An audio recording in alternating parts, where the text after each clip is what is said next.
साधक का भगवान स्वयं जुम्मा ले लेते हैं कि मेरे प्रभु जो करेंगे वो मंगल करेंगे, तो परिस्थिति बुरी दिखाई दे सकती है,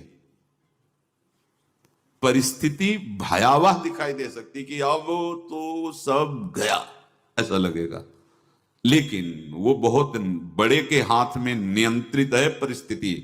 देखते देखते उस परिस्थिति का परिणाम निश्चिंत निःशोक और निर्भय कर देने वाला हो जाएगा। साधक तीन बातें आरंभ से देखे कि हमारे जीवन में आ रही हैं कि नहीं। पहली बात, भगवान पर पूर्ण श्रद्धा विश्वास। अनंत ब्रह्मांडों के स्वामी हैं, काल भी उनके अधीन है। डरना क्यों भाई? किस बात का डर लगना है? अगर डर है, भय है, तो अभी श्रद्धा विश्वास स्वामी में नहीं है। दूसरी बात, जो गुरु ने भजन दिया उसमें तत्परता सच्ची मानिए। जीवन भर कभी इस प्रमाद को गुरु कृपा से आने का अवसर नहीं दिया गया कि चैन से सोए हों और चैन से खाए हों। पूरे जीवन में कभी सुविधाओं को स्वीकार नहीं हुआ, पर साधन मार्ग में कभी भी शिथिलता नहीं हुई, तत्परता है। प्रभु पर पूर्ण श्रद्धा विश्वास और गुरु प्रदत्त साधन पर तत्परता, और तीसरा खास विषय, इंद्रियों से भोगों को न भोगना। तब ये जो रंग है परमार्थ का, तब अब दो चार माला की मनमानी आचरण किए कहते हमें भगवदानंद की स्फूर्ति नहीं होती। आपने रास्ता रखा है भगवदानंद का, बाजार लगाए बैठे हो अंदर हृदय में, अन्य आसों की, अन्य भोगों की, अन्य चाहों की, अन्य मान्यताओं की। अरे खाली करो, ये सब माया का खेल है। कितने से मार्ग में उत्साहित होकर चलते हैं, पर गुरु कृपा पात्र ना होने के कारण, चतुर खिलाड़ी ना होने के कारण वो प्रलोभन में फंस जाते हैं। फंस गए तो फिर मछली का कांटा जानते हो, ऐसे अब वो चाहे जितना हिले डुले वो कांटा नहीं निकल सकता, अब तो उसको मरना ही पड़ेगा। ये जन्म बर्बाद ना हो, आप सबसे प्रार्थना है। बहुत ही अपने घर की जैसी बात होती है। इसका कार्य है माया का सुख में बांधना, सुख के प्रलोभन से, और आपको सुख भोगने के लिए स्वतंत्रता देना। आप उस स्वतंत्रता से सुख भोगे कि न जाने कितने जन्मों की परतंत्रता तुमने स्वीकार कर ली। अगर इस रहस्य को जान जाओगे तो डरोगे। यही डरे डर हरिवंश ही थे। प्रभु का विधान संदेह युक्त नहीं होता। निसंदेह तुम्हारे सामने वो विधान प्रकट होगा जिससे तुम्हारा परम मंगल हो जाएगा, परम मंगल हो जाएगा। डरना नहीं।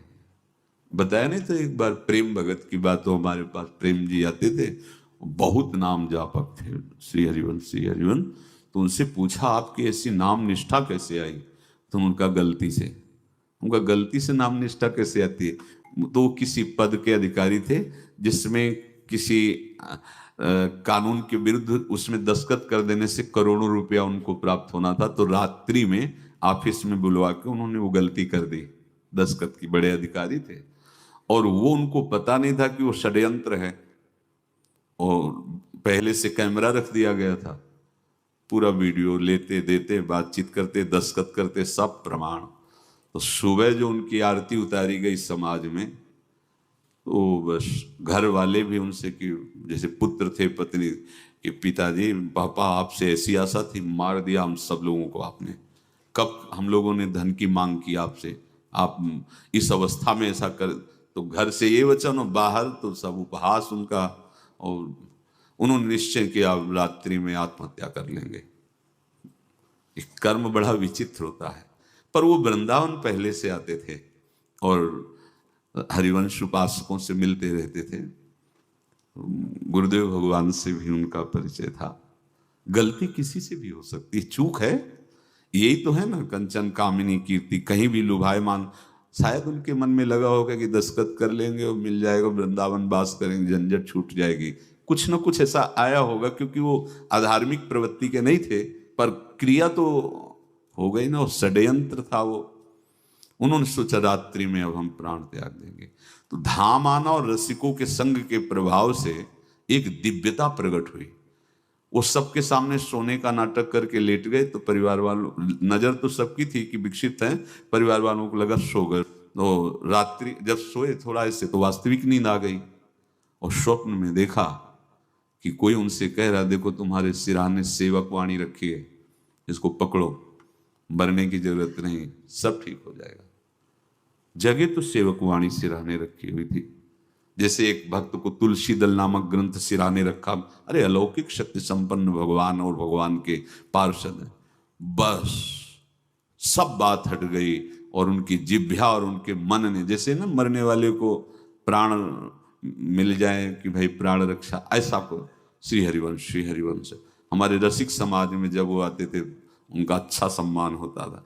तेजों में चेहरा, वे वृद्ध शरीर, श्री हरिवंश श्री हरिवंश श्री हरिवंश श्री हरिवंश श्री हरिवंश ऐसे चलता रहता, बात करते और श्री हरिवंश श्री हरिवंश ऐसी नाम में रति देखी। देखो ना क्या हुआ, क्या हुआ, घटना क्या थी, दृश्य क्या था, जीवन बिल्कुल व्यर्थ हो क्या गया, लोक सम्माननीय जीवन बन गया, महात्मा बन गए और भगवत प्राप्त हो गए हैं, उनका शरीर छूट गया है। विश्वासी साधक का भगवान स्वयं जुम्मा ले लेते हैं। विश्वासी साधक का भगवान स्वयं, देखो अपने मन में तुम किसी प्रकार की चिंता न रख करके ये आज से विश्वास कर लो कि अब मेरे जीवन में जो होगा, मेरे प्रियाजू के द्वारा किया हुआ विधान परम सुखप्रद होगा, परम मंगलमय होगा।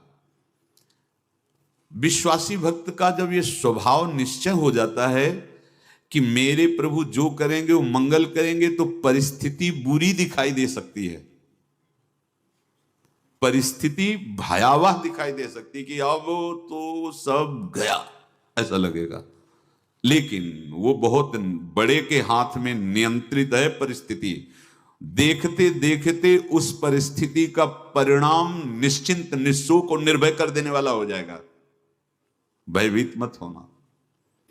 माया से आजादी प्राप्त करने के लिए भयभीत होना तो बिल्कुल जीवन में छोड़ दो। विचार भय नहीं होना चाहिए, ये स्वाभाविक भय होगा।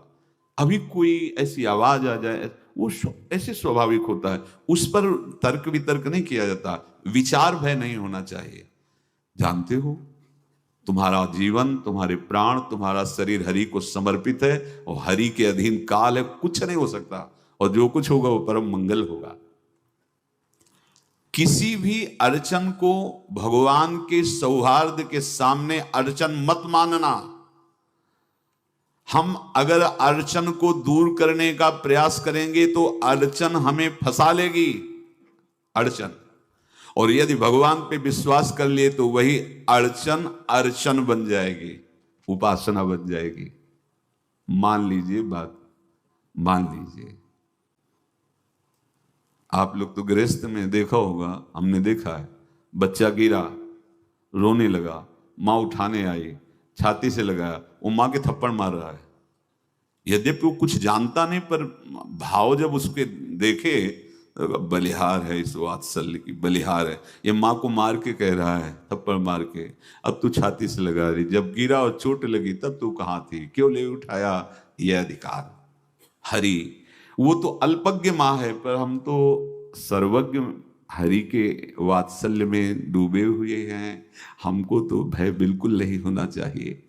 हाँ, जानबूझकर इसका दुरुपयोग मत करना। विश्राम की तरफ सत्संग जा रहा है, ध्यान से सुनो। कोई भी अड़चन अब हमको प्रयास नहीं करना उसको दूर करने का, ये जिम्मेवारी हमारे प्रभु की है।